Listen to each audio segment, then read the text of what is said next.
प्रभु यीशु मसीह हम सबके साथ बना रहे। हम पहले राजाओं की पुस्तक 8 अध्याय का 36 वचन निकालेंगे। और अपने दासों और अपनी प्रजा इस्राएल के पाप को क्षमा करना, तू जो उनको वह भला मार्ग दिखाता है जिस पर उन्हें चलना चाहिए। इसलिए अपने इस देश पर जो तूने अपनी प्रजा का भाग कर दिया है, पानी बरसा देना। और एक बार पढ़ेंगे पहले राजाओं की पुस्तक 8 अध्याय का 36 वचन।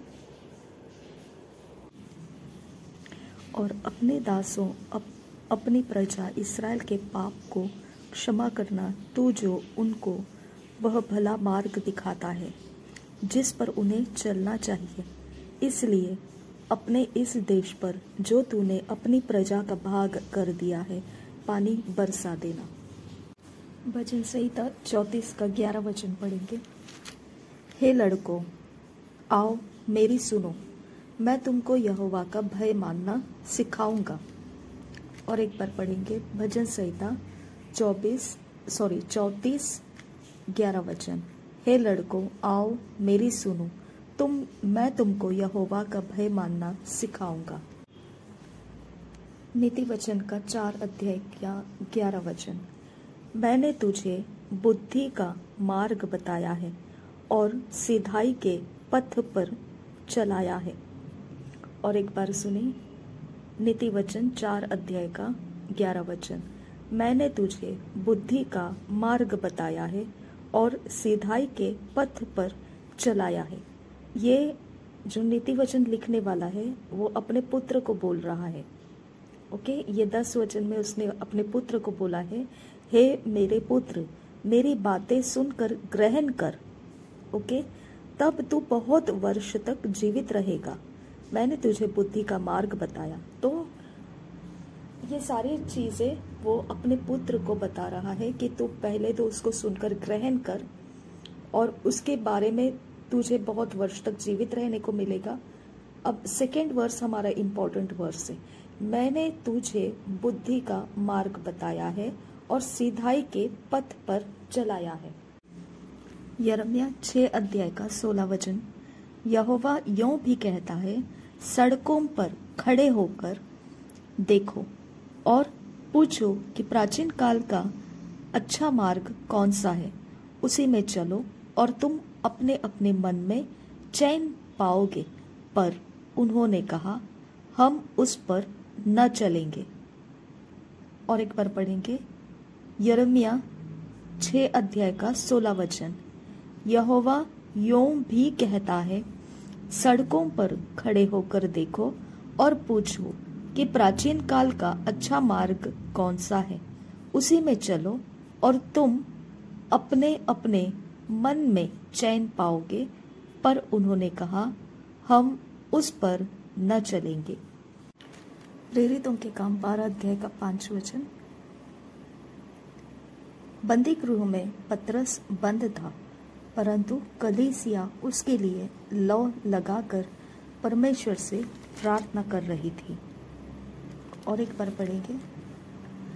बंदी गृह में पतरस बंद था, परंतु कलीसिया उसके लिए लौ लगाकर परमेश्वर से प्रार्थना कर रही थी। रोमियो की पत्री 1 अध्याय का 9 वचन।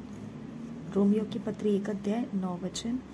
परमेश्वर जिसकी सेवा मैं अपनी आत्मा से उसके पुत्र के सुसमाचार के विषय में करता हूँ, वही मेरा गवाह है कि मैं तुम्हें किस प्रकार लगातार स्मरण करता रहता हूँ। और एक बार पढ़ेंगे। परमेश्वर जिसकी सेवा मैं अपनी आत्मा से उसके पुत्र के सुसमाचार के विषय में करता हूँ, वही मेरा गवाह है कि मैं तुम्हें किस प्रकार लगातार स्मरण करता रहता हूँ। कुलोसियों की पत्री 1 अध्याय का 9 वचन।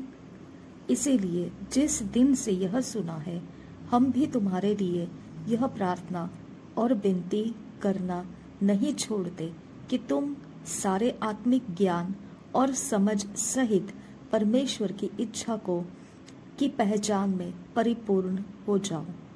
और एक बार पढ़ेंगे कुलोसियों की पत्री 1 अध्याय 9 वचन। इसीलिए जिस दिन से यह सुना है, हम भी तुम्हारे लिए यह प्रार्थना और विनती करना नहीं छोड़ते कि तुम सारे आत्मिक ज्ञान और समझ सहित परमेश्वर की इच्छा की पहचान में परिपूर्ण हो जाओ। कुलोसियों की पत्री 1 अध्याय का 28 वचन। कुलोसियों की पत्री 1 अध्याय 28 वचन। जिसका प्रचार करके हम हर एक मनुष्य को चेतावनी देते हैं और सारे ज्ञान से हर एक मनुष्य को सिखाते हैं कि हम हर एक व्यक्ति को मसीह में सिद्ध करके उपस्थित करें। और एक बार पढ़ेंगे पहले कुलोसियों की पहले अध्याय का 28 वचन। जिसका प्रचार करके हम हर एक मनुष्य को चेतावनी देते हैं और सारे ज्ञान से हर एक मनुष्य को सिखाते हैं कि हम हर एक व्यक्ति को मसीह में सिद्ध करके उपस्थित करें। थिस्सलुनीकियों की पहली पत्री 3 अध्याय का 10 वचन। थिस्सलुनीकियों की पहली पत्री 3 अध्याय 10 वचन। हम रात दिन बहुत ही प्रार्थना करते रहते हैं कि तुम्हारा मुंह देखे और तुम्हारे विश्वास की घटी पूरी करे। और एक बार पढ़ेंगे पहले थिस्सलुनीकियों की पत्री 3 अध्याय 10 वचन। हम रात दिन बहुत ही प्रार्थना करते रहते हैं कि तुम्हारा मुंह देखे और तुम्हारे विश्वास की घटी पूरी करे। तीमुथियुस की दूसरी पत्री पहले अध्याय का 3 वचन। तीमुथियुस की दूसरी पत्री पहले अध्याय का 3 वचन। जिस परमेश्वर की सेवा मैं अपने बाप दादों की रीति पर शुद्ध विवेक से करता हूँ, उसका धन्यवाद हो कि मैं अपनी प्रार्थनाओं में तुझे लगातार स्मरण करता हूँ। और एक बार पढ़ेंगे जिस परमेश्वर की सेवा मैं अपने बाप दादों की रीति पर शुद्ध विवेक से करता हूँ, उसका धन्यवाद हो कि मैं अपनी प्रार्थनाओं में तुझे लगातार स्मरण करता हूँ। दूसरा इतिहास 6 अध्याय का 27 वचन पढ़ेंगे। दूसरा इतिहास 6 अध्याय का 27 वचन। तो तू स्वर्ग में से सुनना और अपने दासों और अपनी प्रजा इस्राएल के पाप को क्षमा करना, तो जो उनको वह भला मार्ग दिखाता है जिस पर उन्हें चलना चाहिए, इसलिए अपने इस देश पर जिसे तूने अपनी प्रजा का भाग करके दिया है, पानी बरसा देना। और एक बार पढ़ेंगे दूसरे इतिहास का 6 अध्याय का 27 वचन।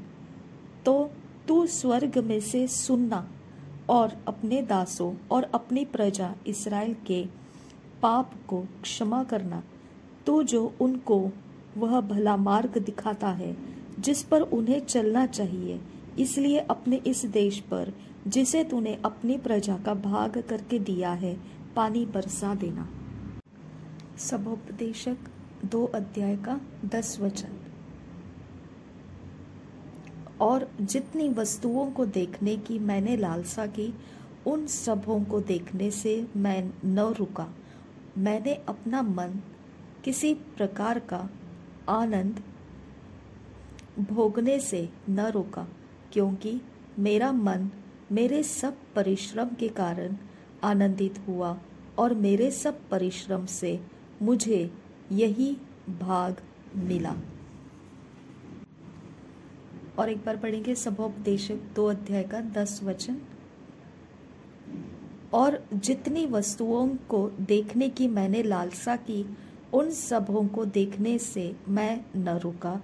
मैंने अपना मन किसी प्रकार का आनंद भोगने से न रोका, क्योंकि मेरा मन मेरे सब परिश्रम के कारण आनंदित हुआ और मेरे सब परिश्रम से मुझे यही भाग मिला।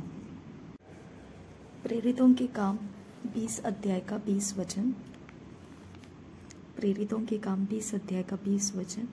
और जो जो बातें तुम्हारे लाभ की थी उनको बताने और लोगों के सामने और घर घर सिखाने से कभी न झिझका। और एक बार प्रेरितों के काम 2 अध्याय का 20 वचन। और जो जो बातें तुम्हारे लाभ की थी उनको बताने और लोगों के सामने और घर घर सिखाने से कभी न झिझका।